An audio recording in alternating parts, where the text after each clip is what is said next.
Welcome to the only place where real, raw, and vulnerable conversations happen with IFBB bikini pros to give you an inside look at their struggles, strategies, mindset, passions, and all of life beyond the stage. This podcast is made to inspire, motivate, and remind competitors and the average gym goer that even the most extreme lifestyles and elite athletes have their ups and downs. Thank you so much for tuning in today. I'm your host, Celeste Rains-Turk, and now it's time for the Confessions of a Bikini Pro podcast.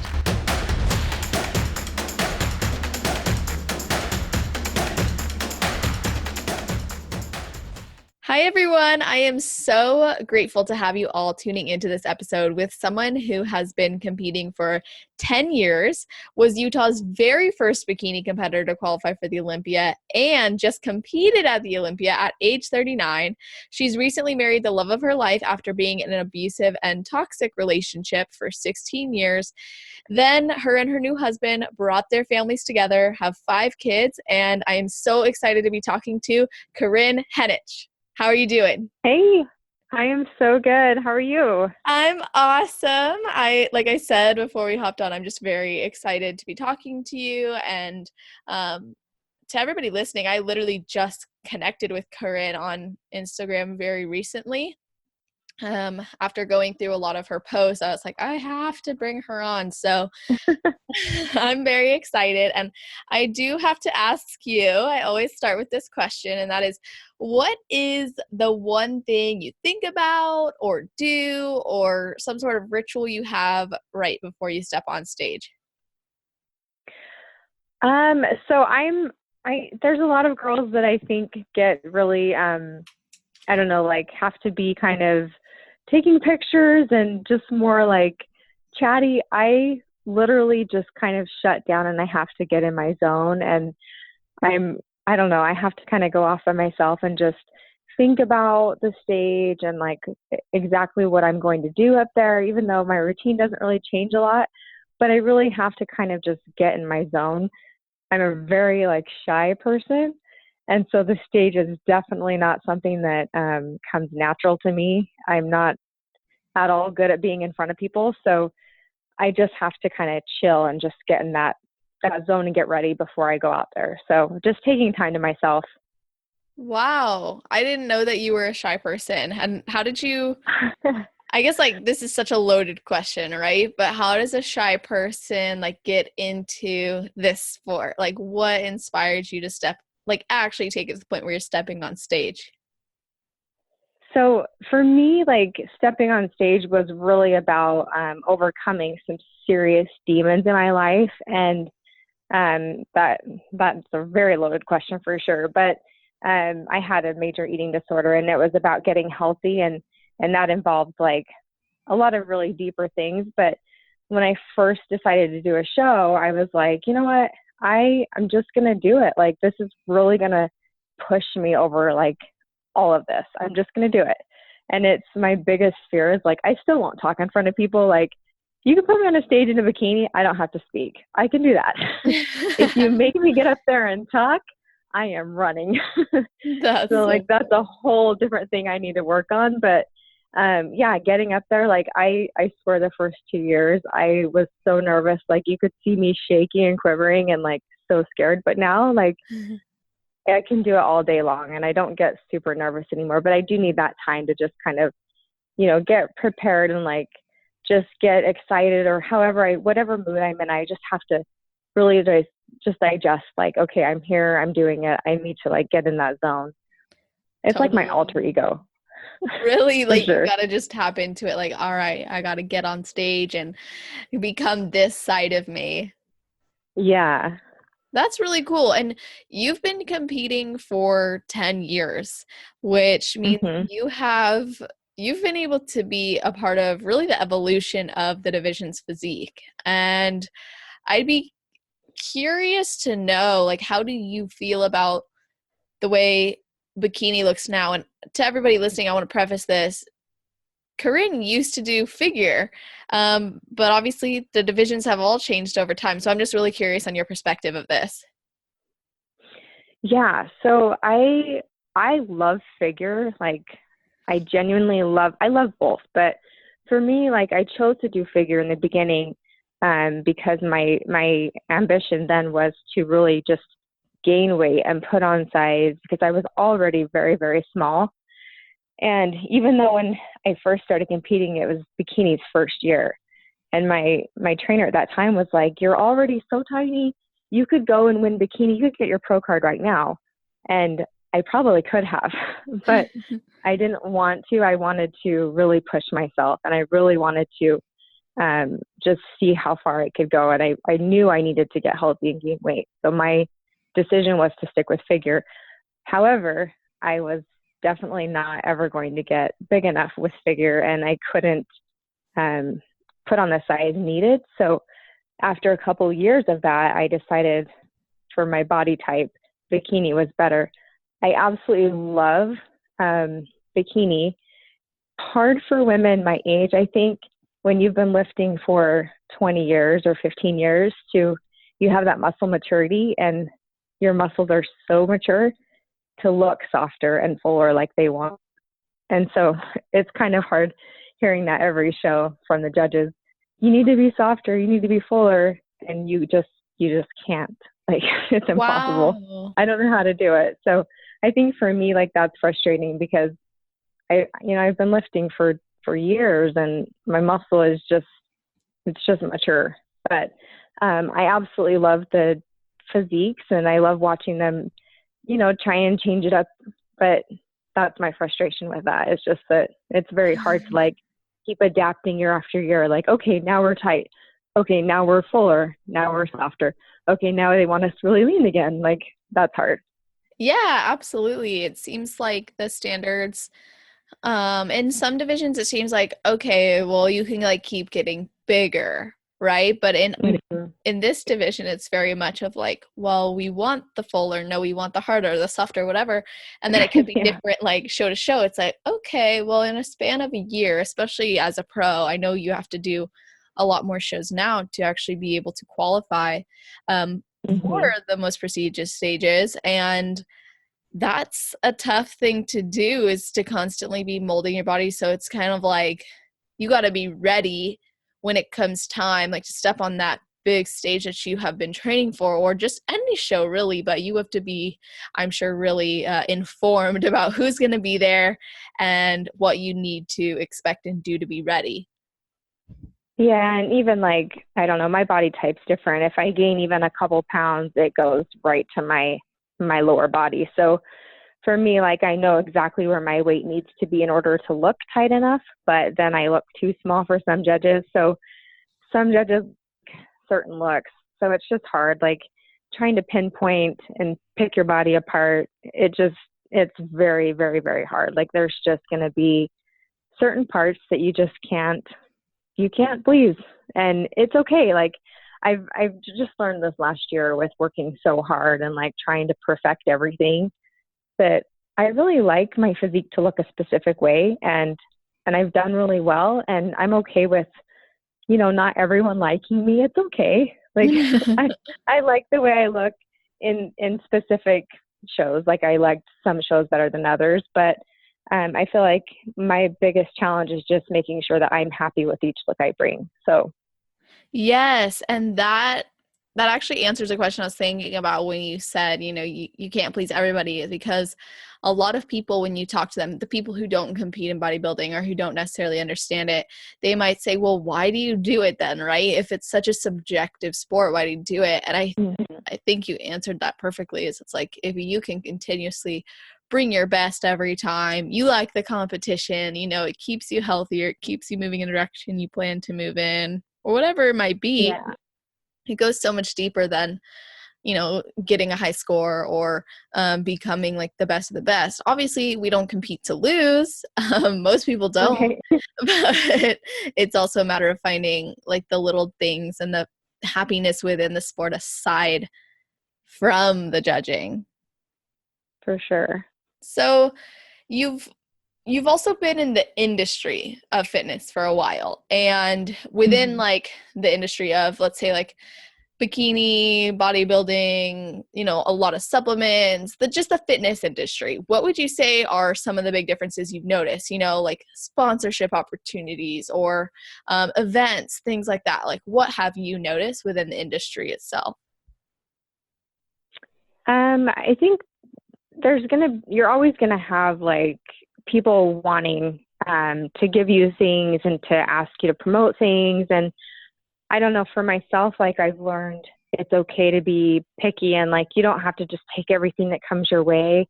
I've been pretty blessed with like some really great things. And I've had a lot of people trying to throw things at me, but I haven't taken everything that has been asked of me. But yeah, I think, and there's always tons of really great events that we get to participate in and be at. And I don't know, I think the industry itself is growing so much, and I think it's great. It's giving people a lot of opportunities to maybe get more involved in fitness and get more excited about their own health. And I appreciate that because I feel like when I first started, it was kind of a smaller industry, but it's actually really growing a lot. And I really enjoy that because I think even like my kids, my oldest is 18 and he didn't even see a show. He never went to a show until I think last year was the first time he ever saw me on stage. And I think it's just been fun to like see my kids get more excited about the community and wanting to be more involved in my career and like seeing my shows. And my daughter, who's 15, she absolutely loves going to all my shows. And so it's just been fun, like That's having more events awesome. closer. And then, yeah, like they go to Vegas with me all the time if I compete in Vegas, and just being able to travel, but find stuff close enough that they can come. And That's so cool. And you can yeah. really you can just be an inspiration really of someone who has been pursuing their dreams and has come so far. And we're going to be talking about all sorts of different things on this podcast episode. And I don't want it to seem like so choppy or anything. You did bring up your kids and you brought up the fact that they've been coming to the shows now. Your son hadn't done that before. But this past year, you also stepped on stage with your husband and he joined you in an effort to, that was to see what you go through, right? Yeah, it was so fun. He totally surprised me. So we dated for a little while, but little backstory is we actually went to high school together. So we've known each other forever. And I mean, I don't want to age myself, but obviously, I'm 39, but we went to high school together. So 20 years later, we rekindled or like re-met and got married. And so he's like, this sport is so subjective. I can't stand it. He's so supportive, but he just got so angry when he'd watch my shows because here I am, like, second call outs and I'm so happy. And he's like, oh, it's just so disgusting. Like, how are you? Like, he just couldn't stand it. But then the more he would go, like, he started understanding it. And then watching me go through all of my preps, he's like, I want to just know what you go through. And he surprised me and said, hey, I reached out to your coach and I'm going to do a show. And I was like, yeah, right. You're such a liar. Like, you hate this. You're not going to do that. And he sure did. So he started prepping and he lost like 50 pounds to get on stage Wow. with me. And it was amazing, like having him backstage with me because there's a pro-am show here in Salt Lake City. And it was just so cool to like be able to have him prep with me and experience like backstage and just be a part of that was the coolest experience ever. And our kids, well, the older kids, we didn't take the younger three, but the older kids were there and so supportive. It was just so cool. Oh, that's amazing. I love Yeah, that. it was so fun. It What was fun. was He like, got to finally get the tan. oh, I'm sure he loved that. That was the best part. I bet. It's so funny because these are things like that they really don't experience, they just see, and they can only imagine what it's like. So, what were some of Yeah. the things he learned from doing that whole process with you? Like, what kind of level of knowledge did he gain that he had sought, when he decided to do it? I think because he sees me, he obviously I've been doing this a long time, so like he would come home with donuts for the kids and like just all the time, just always having treats. And like he eats so different than me. So, I don't ever say much because I'm just fine with it. It's fine. Like it doesn't bother me. But the second the tables were turned, it was like, wait a second, why are you bringing that home? I can't eat it. And I was thinking, well, this is a good test for you. So I think he realized like, oh, wait a second, it's probably not cool if I bring home all this crap that you can't eat when you're on prep. So I think it was just nice for him to get kind of a taste of his own medicine and see that it's not always nice when there's just junk food everywhere. And so we started kind of eating healthier all the time and making healthier meals for the kids and just changing everything. And I think it just opened his eyes a little, and seeing what I actually go through, I think he appreciated like what I actually do. Yeah, that's a So it's huge been deal. nice. Yeah. That's awesome. And you have a very interesting past that I Hmm. think can inspire a lot of women. There's a lot of women out there who I think could benefit from hearing how you honored yourself and you made change very possible in your life on all sorts of aspects. And I know you mentioned in a blog post that I read that you had just woken up one day and decided you were done being treated poorly and you were over feeling like that toxicity and stress of your relationship that you were in. So when you left that relationship, like how did your kids feel? How did you feel? What was that whole entire process like? Because I imagine that's so much deeper than just, okay, I'm leaving, but that's like a true inner like identity shift, a whole like honoring process, a shedding. Like I'd just love to hear about that. Yeah. It's kind of crazy because I feel like I was preparing myself for that day for years. Um, Mm. and it's almost like you just you disconnect yourself for so long that it's almost like mentally I was so ready that when I finally did, it was like a total release for me. I never felt like, it sounds really bad to say, but I never felt like sad or like even like hurt. It was just honestly like pure joy. Like I felt like Mm. finally I'm free. And it just felt really good. But leading up to then, it was like so scary. Just, am I going to be okay financially? Like, can I actually do this on my own? Am I doing the right thing? Like, are my kids going to be okay? Because I tried to leave before and they were not okay. It was a few years before and they were just like really upset and just not ready for it. But I sat them both down and we talked and they were like, Mom, it's fine. Like, we know you're not happy. We support you. Um, our friends' parents are divorced and they're fine. We're gonna be okay. And they were just so mature about it, and it was like that is what I needed to know that it was okay. Mm. And so it was just like, okay, thank you. Like that's what I needed. Let's just do it. I mean, it hasn't been like perfect for them. It's been hard, and that makes me sad. But like it's been like the best thing I ever did. That's awesome. That's Yeah. such So it's just I think when like, and especially for years when it's like you just are waiting for that moment to like finally be okay, you're just ready, and then you can't be sad. Like you just know.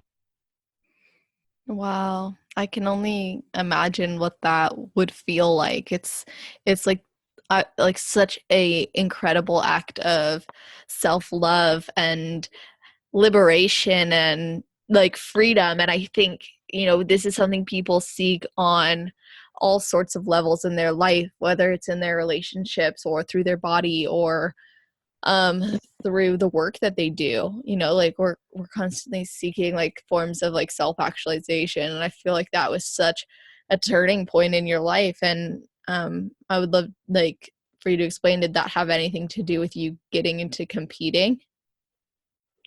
So I started competing because I've only been divorced.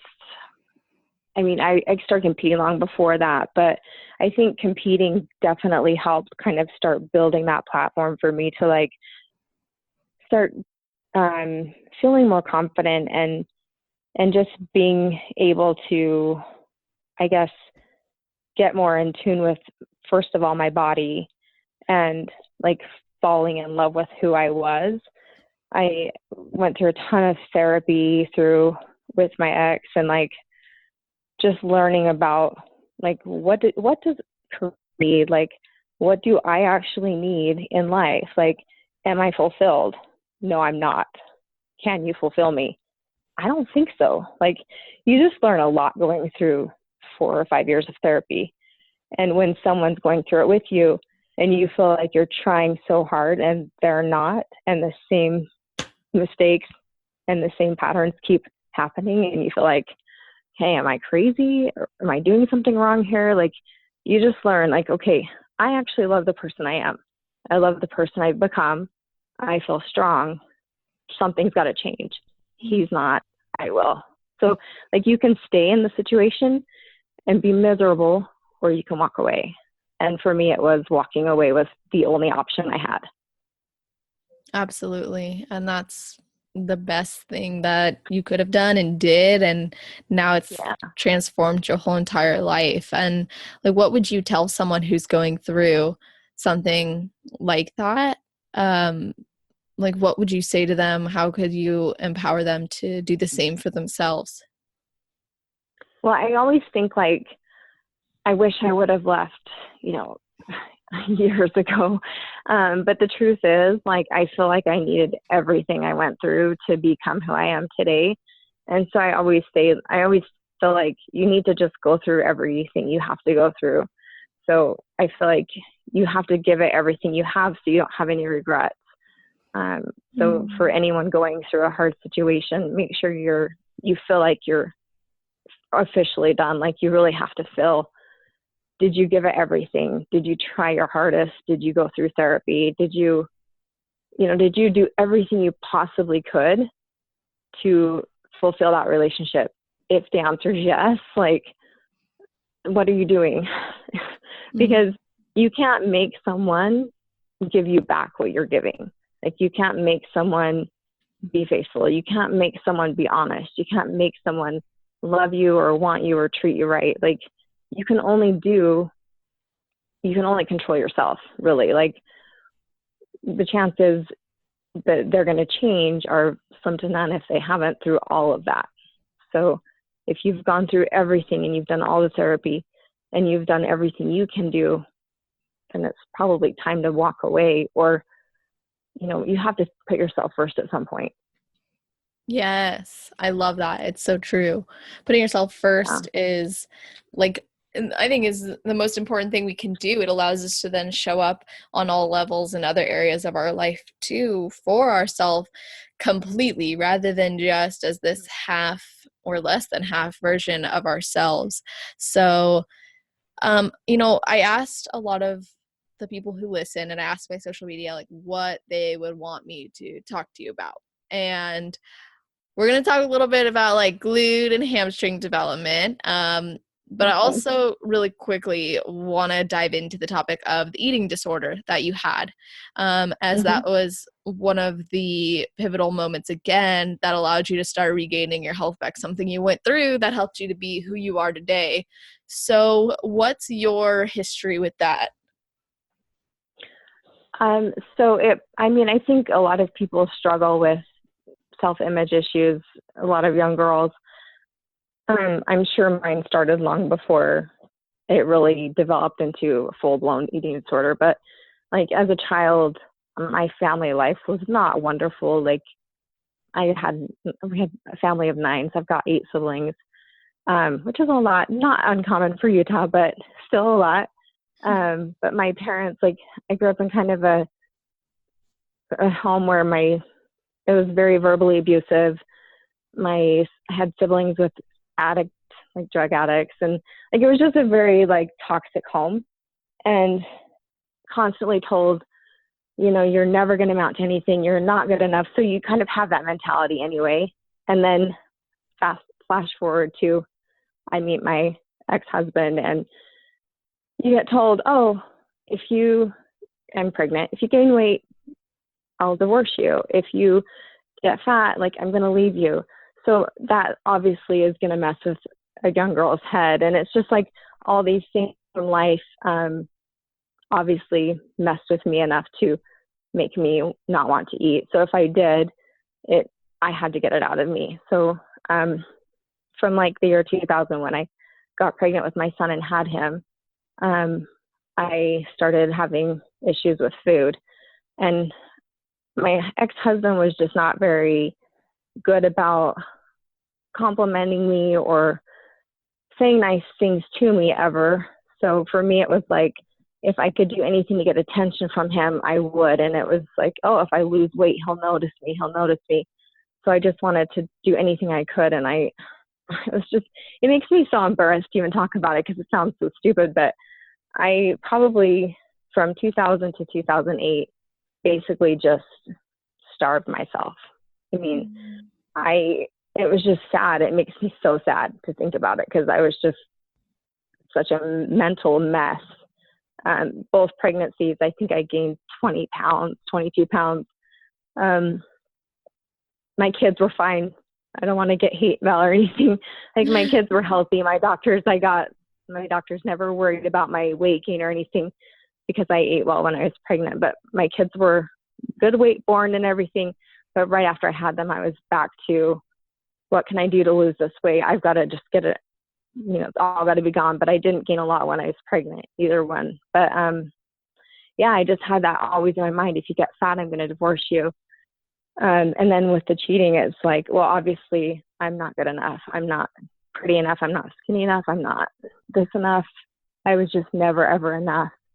I had heard it my whole life. So, yeah, it just was awful. So by the time I realized how bad it was, I thought, I've got to fix this. Like, if I have to save myself from this, or I'm going to not be here. And I don't want anyone else raising these babies. So I decided to find a trainer and say, put some muscle on me, get me looking good. Because I thought, I have to gain weight, but I don't want to just be like skinny fat. I don't want to be, because I was a dancer. I was athletic my whole life. I was way into fitness in high school and always looked really, really good until then. And it was just like, I don't want to be just this. I felt gross and awful, and I just wanted to feel good. So I met this lady who was an IFBB pro and figure, and she started training me for figure, and we just started putting on some muscle, and I got so hooked. It was like the best thing I ever did. I just absolutely loved it. And she kept trying to talk me into bikini, and I was like, no, more muscle. Let's keep going. So it was just so much fun. I don't ever think that like that's the answer to get over it, because I think people are very different. But for me, it just really helped me kind of get my mind into controlling something different than that. I needed something to like gain control of. Right, absolutely. And there's a lot of different like reasons and triggers, I guess you could say, for people's eating disorders. And your story is actually very similar in regard to how you overcame it and addressed it to Amber Callahan's. Do you know Amber? I do. I know her. I don't know her story, but I do know her. Yeah. Yeah. So I brought her on the podcast a while back, and I'm like listening to you tell the story. I'm like, wow, like fitness changed, competing really changed both of your lives for the better in that sense. So that's amazing. And I'll have to listen to hers. Yeah. It yes, totally saved my life. I really, truly believe that. definitely listen to hers because you guys could I probably will. connect over that. And, you know, you mentioned this, like, there's certain routes that are good for people and not good for people. I recognize that you and a lot of competitors, but you are an all or nothing type of person in everything that you do. So true. And this can be really positive for our life and for competing and for our goals, but it can also have like the opposite effect. And sometimes it can hinder our progress or hinder our ability to be present or whatever. So from your perspective, like what do you do in order to make sure that that part of your personality is really constructive for you, your goals, your family, your life, etc.? Oh my gosh, it's been hard because now we have the splendid family with I'm back to having little ones when I had teenagers before. So it's becoming hard because now I'm like, we have to balance all the different activities and just all the different things again when I'm just used to like my teenagers who ignore me half the time and I can just kind of do what I want. So yeah, it's becoming, it is hard, but like, I think because I've been a single married mom most of my life, I mean, that's really what I was before is I took care of the kids and I competed and I did everything anyway. So it's not really that different. I think I just have to, I'm really good at, doing what I need to do whenever I can. So I get up early, I work out before work because I work full time also. So I get up at 4 a.m. I do my walking downstairs. I go to work and then I work out at night whenever I can. And if it's more cardio, I walk downstairs on my treadmill. So I'm home doing most of my cardio and my workouts are at the gym just across the street. So I just fit it in wherever I can, whenever I can, Wow, around their schedules. that's really impressive. So, do you ever feel like you're in this mode of like running around like a chicken with their head cut off because you got to split it up, or do you find that it's actually nice for you? Like, how has that kind of become your way? There are days when I'm like, oh my gosh, it is finally 9 o'clock and I can't wait to hit the sack. Like I will fall asleep if I sit anywhere. So I can't stop moving until I'm in my bed. So there's days when I do definitely feel that, like, someone's got dance, someone's got this, someone's got that. So we're just all over the place and we're both going different directions because one kid's here, one kid's there, and we don't see each other until we hit we're in bed at night. It's definitely crazy, but my husband's amazing and he does whatever he can to help me all the time. He's the best person in the world for me. I don't even know why I'm so lucky to have him because I would not be able to do what I do without him. I don't know how I Wow, did it before. that's He so will do awesome. anything to make sure I get what I need done. So I feel very, very, very lucky all the time. Oh But my yeah, there's days when it's like, I don't even know how we do it. Like, crazy. Yeah, of course. And you're doing so many things. What are you doing for a living or for your job? I didn't know what you were like doing for work. Oh, so I work with commercial property management. Oh, awesome. So yeah, and it's fun, but it's also very crazy. I'm Oh, also yeah, running of all over the course. place. Like if you weren't doing enough of that. Yeah, but it's fun. I do like different every day, and it keeps That's me busy. yeah, you're like you said, you're a go go go person anyway. So that's a good thing. Yeah. I know Mhm. that like obviously like you're making things happen, you're waking up super early. I think you even mentioned like, sometimes 4 a.m. Um, so getting into like that whole competing aspect, right? Do you still, okay, prefacing this, I watched an interview you did in like 2014 and you said that you actually eat very intuitively now and eat when you're Mhm. hungry and just go with what your body needs. Do you still do that? I do.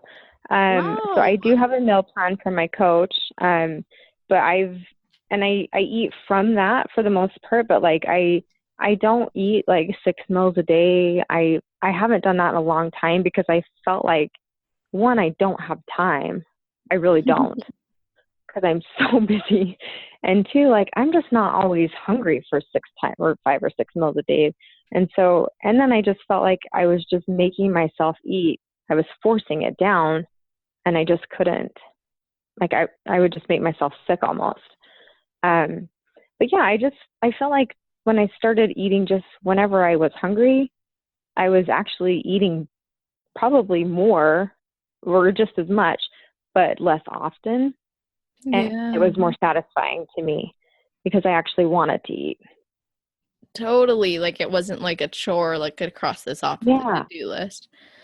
Yeah. Like I don't know how people set timers like time to eat. Like, what? Are you serious? Well, that's the reality for a lot of us. I know in prep, that's like, Yeah. I don't usually have to set a timer because I'm ready to eat. Like, I actually like love doing the whole like 6 meals a day, seven sometimes, like I really enjoy that. But I also like, I'm in my off season right now, and my body is having very different responses this time around than it has in the past for a lot of different reasons. But I'm kind of realizing like, wow, if my body's not doing what I want it to do, then maybe I'm not doing what it needs me to do. And so I'm just Yeah. tuning in a lot more, and a few years ago, I had a very unhealthy relationship with food that I really got over by taking away, stripping it back, and just getting back to the basics of tuning into my body and listening. And I learned so much that way. So I can imagine you must be so tuned into your body and your needs, and maybe even how foods react and how you can manipulate it to be your best. Mhm. Yeah, I think that's kind of what it's come down to is I know what foods affect me. I know like if I eat that, I'm not going to feel good in an hour or in 20 minutes or you know what I mean? Like I know if I'm going to be tired. I know carbs make me super lethargic. I just don't handle them well. I love them. They don't love me. I just I I don't process them well. My body just I don't know. I just don't like them. So I prefer a very low carb diet. I feel like I have way more energy. I feel like that just fits in my lifestyle better. So for me, like that's what works. I feel like it's just the best way for me to like function. Um, but like I think you just start to learn things the longer you and the cleaner you eat, your body just tells you like, yes, I like this. No, I don't like that. You just start to learn. Absolutely. And you've said something that I think needs to be reiterated, and that is that you love carbs, but they don't love you. Yet you have taken that as a message for yourself, as a learning opportunity, and you don't do that to your body.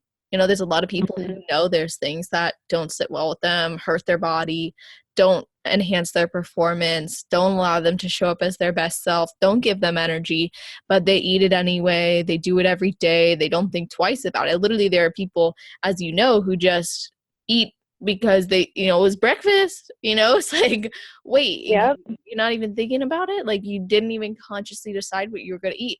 But we live in a world where everyone's always thinking about it. What's going in the body? How is it going to impact us?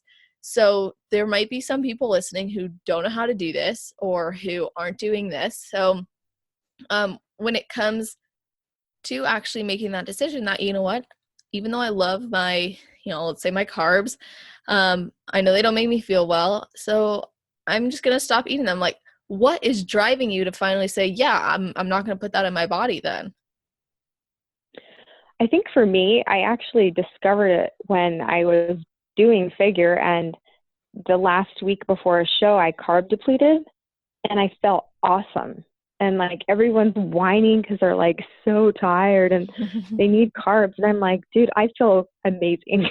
Like this is the Wow. best I have felt all prep. I want to feel like this every day because all prep I have felt like garbage. And right now I feel amazing. And so, and then I would get back on for prep for my next show and I'd be right back to feeling like garbage. And then, show week, taking out my carbs and I felt awesome again. I'm like, wait a second. I feel awesome without carbs. Maybe I should just stay that way and see if that's where my body's like. Like I just started thinking about it and thinking maybe my body doesn't like carbs at all. Like I used to be low carb when or try eating lower carb when I was just wanting to like lose weight back in the day. Like, how they always those fad diets. But I Mm-hmm. didn't think about it back then. It was just like, oh, I'm just going to lose a few pounds, because that's the thing to do. But when you're actually thinking about it and you're listening to your body and really in tune, you start noticing like, wow, I feel really awesome. And so Yeah. I did, and I just feel amazing. And then when I started trying to carb load for a show, going the opposite direction, I'm like, nope, I don't like it. I feel like crap.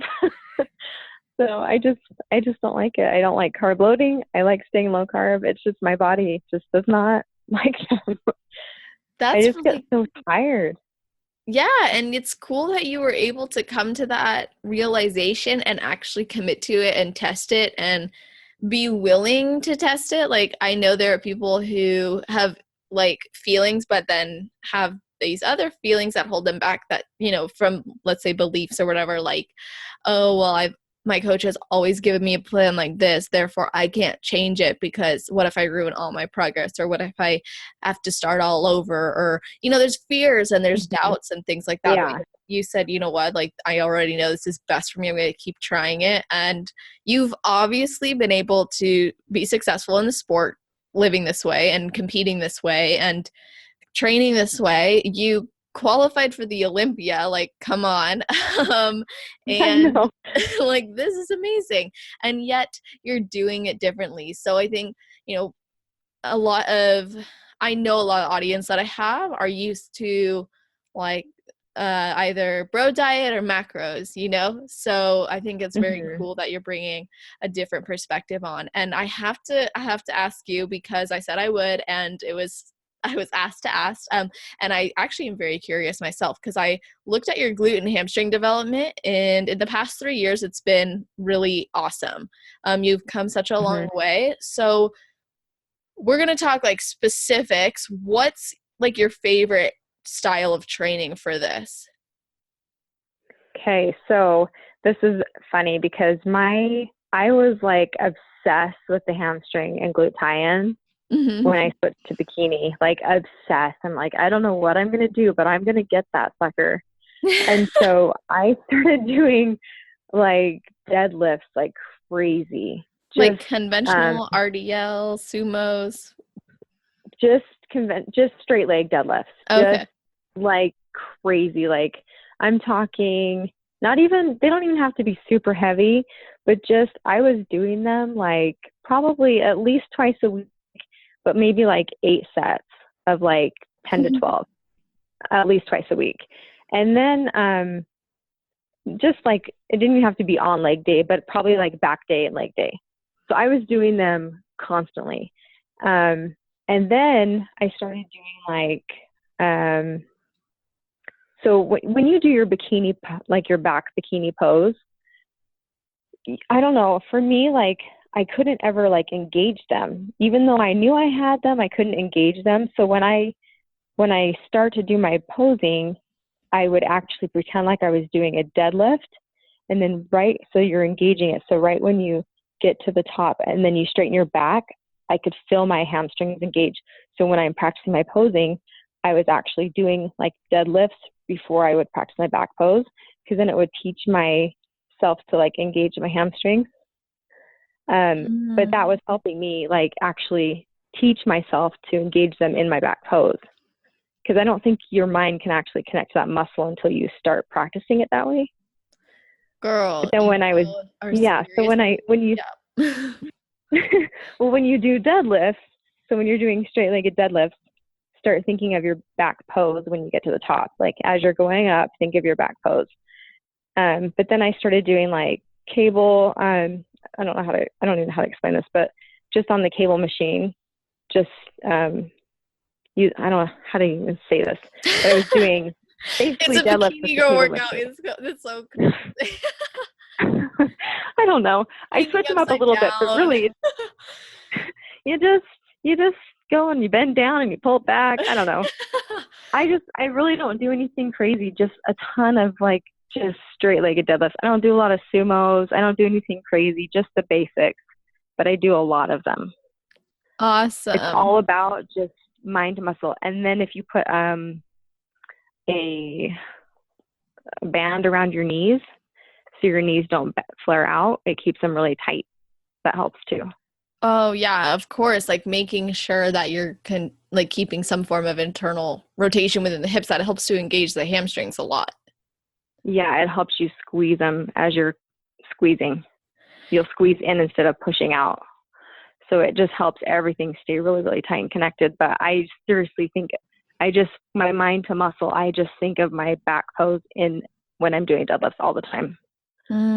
That's super So I smart. don't even know if, I don't know if it's necessarily that my muscle has changed a ton. I think it has, but I think it's more of like just learning how to actually connect that mind to muscle and like engaging it every time you get in that pose. Yeah, so if you're listening, maybe it's not training, it's the posing. It's both, but Yes. yes, for sure Stop it helps. training, just start posing. No, I'm just totally kidding with you. I I'm getting silly, but I seriously was thinking about like I would look at some of these pictures of girls who literally would go from like one show to the next, maybe within like a couple of weeks. I'm like, obviously they got more conditioned, but then they'd be like, no, I like filled out more, and I'm like, what the heck is going on? And I'm like, it looks like she's flexing in this picture compared to like the others. Like, how are people doing this? And there was like this one movement I started doing on the Smith machine that literally I feel like if there's not a muscle at the glute ham tie-in, like I found it, because I can feel it like right where you gotta feel it. And it's just it's similar to what you described, but I do like a very like wide stance, but very tiny reps. And it's literally just focusing on squeezing that one area. I'm literally doing it as Oh, I'm talking about it. But like, yeah, nice. squeezing it, like I don't even know. I'll have to like maybe I'll post a video or something. I think I had, but I'll tag you. Yeah. But yeah, it's really a good one. But I get what you're saying, like almost thinking about your back, like thinking about your back pose. And then I've never tried. I pose in between my sets, but I've never gone straight from one thing into the back pose. So I'm gonna try that this week. And then, I want to ask you a little bit about the Olympia. And I'm going to start wrapping this up, but um, I would love to know, like, when you found out that you qualified for the Olympia, like, what was going through your mind, and what did you change, if anything, in an effort to prepare for it? Oh my gosh. This year has been the craziest year of my life. Like, just, oh man. So, first of all, like, the point system is a nightmare. I've heard. I mean, it's awesome, but like, holy cow, like, watching the points change every week is like the worst thing in the world. It's watching your name like move all over the points, move all over the list is like the most stressful thing I've ever experienced in my life. My husband's like, you're normally pretty cool, but you're a mess. Like, I know, I can't handle it. Yeah, it's been crazy. Just leading up to, I honestly did not know for sure if I was going to make it until until it was confirmed. Like, because I was just right there on the cusp. Like, it could have gone either way. So after Tampa, when I didn't place top 5, it was kind of scary. But anyway, it was just a nightmare. So I didn't really change a lot. My coach is all about just stay consistent, like just keep doing what you're doing. And that's what I did. I mean, I just wanted to stay really, really tight. I think I was probably too small, which is what the judges told me. I I wasn't full have to enough. be I was too there small. before. Yeah, it's just, this year was just, it was my 10th or 11th show. I don't even know anymore. It Oh was my so God. many In shows this one year, year? but yes, yes, Oh my I God. had to do. Yeah, it was a crazy year just to get the points to get there. But yeah, to finally make it like this, I said at the beginning of this year, I was like, this is going to be my year. Like, if I'm going to go, it's got to be this year. Like, I'm just determined. I'm going to get there. And to do it, like you said, if I say I'm going to do something, I'm going to do it. And so to actually get there was like a dream come true. And then my husband's like so excited, and I was just like in this fog because I wanted to be so excited, but I thought, what if they take it away? What if I'm not actually there? Like, I won't believe it until we get there. What if they call me and say, you didn't actually qualify, somebody else did?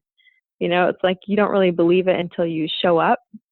It was just like the craziest thing ever. Wow, it sounds almost So yeah, surreal. it was crazy going there and then trying to just live in every moment of every second and just embrace everything was so much fun, and trying to experience everything. And yeah, it was pretty emotional, and surreal and just like a dream. And it was awesome. I can't even explain it. It was crazy. Man, yeah, I can hear it in your voice. Like that must have been just incredible. And I think that's a lot of competitors' dreams. And I love that you said that it's about like the consistency and that you were in a fog, but you like kept going, like the fact that you even thought like, well, what if they take it away? Like that's just so like that's such raw emotion, like we don't Yeah. get to hear that a lot. Like, it's not something that everybody talks about or shares. And I think it's so crazy because you worked your butt off 10, what was it? You don't even know, 10 to 12 shows. And it's like Yeah. you I work lost so count. hard. I can't even know. People ask me, they're like, isn't it a lot to do 5 shows in the year? And I'm like, yeah. And then I'm like, wait, they're changing the point system so much that this is going to become like not enough for Yeah. pros. I know everyone keeps asking, are you going to fight this year again? Are you going to try and get to Olympia again? And honestly, like, of course, everyone wants to keep going, and that's the goal for everyone every year. But it was hard. Like, I mean, I can compete that many times a year, no problem. Like, that's not what was hard. Um, that was easy for me. Like, no big deal. It's the mental part of like just chasing points and trying so hard to like accomplish this goal that you've set for yourself. Like, I think that's what got to me so much is like, I really, really wanted to accomplish that goal. Because I feel like I'm getting old, and it's like, I'm, I'm just at this age where it's like, I don't know how many more years I have left to do this. And if I don't get there now, when will I? And it was so stressful, like just watching this point, these points on this list, and that was killing me. So it's like, I don't know if I have it in me to do that again, but like competing wise, I can compete every month. That is fine. That's easy. It's the mental It's just, aspect. yeah, the mental part, that was so hard. Mm, Financially, obviously, it's a burden too. It's expensive, but man, that yeah. mental part. Luckily, I know you have some sponsorships, right, that can support part of that.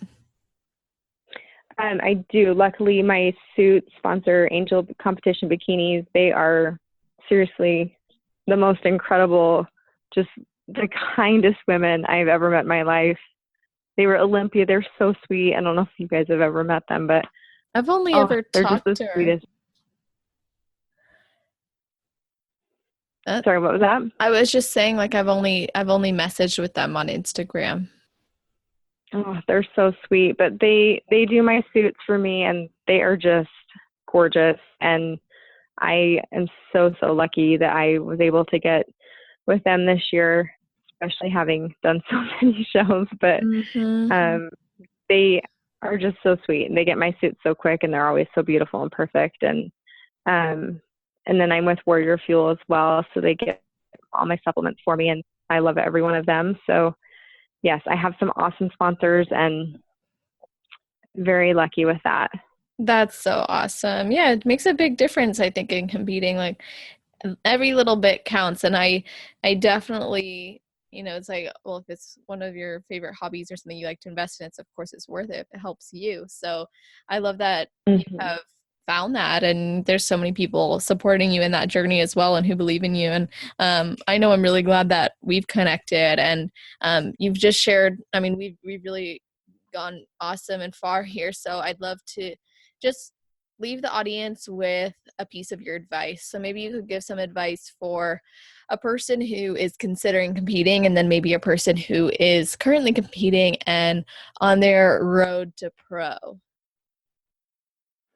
Sure. So I think probably for either or, my advice is always just to just be patient, because it's definitely a very competitive industry, and it's not easy. Like, I feel like I hear girls who go and compete at their first show, and they may win, and then they're like, "Oh, sweet, I won. I'm gonna go get my pro card." And it's like, "Yeah, cool. You might, but you might not." So, like, just be patient, because it could take years. Like it took me a long time to get my Pro card.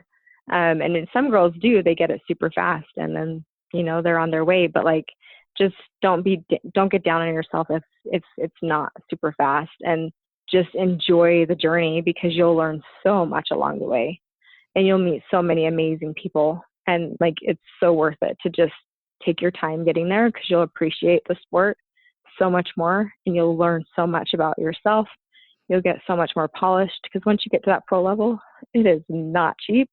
It is not easy, and you will not be winning every show. I promise.